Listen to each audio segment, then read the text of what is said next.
Antoine Silbert, votre livre Le silence de ma mère, qui est publié aux éditions de Noël, est votre premier roman. Vous avez attendu 63 ans pour l'écrire, mais c'est votre histoire ou c'est un roman? Oui, c'est mon histoire, mais c'est mon histoire quand j'étais petit garçon. Et j'ai attendu si longtemps parce que j'étais journaliste et que j'écrivais beaucoup de papiers. J'en ai écrit 1000, 2000, je ne sais pas, j'ai travaillé dans un peu tous les hebdomadaires d'actualité. Et d'ailleurs, quand je dis c'est mon histoire, je m'occupais d'une rubrique qui s'appelait C'est mon histoire.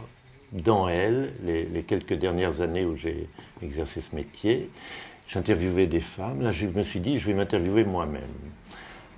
À vrai dire, je vais essayer de me raconter moi-même.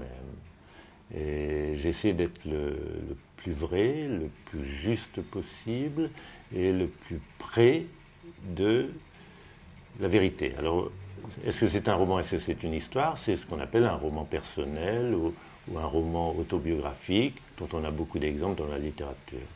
C'est ça l'autofiction?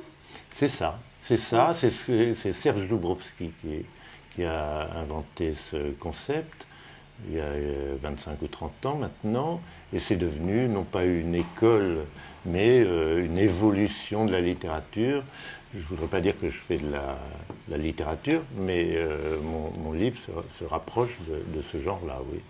Les livres sur les mers, on pense à Romain Gary, à Albert Cohen, c'est des références Bien pour vous? bien sûr, Albert Cohen, le livre de ma mère, c'est très beau, mais il présente une mer merveilleuse, magique.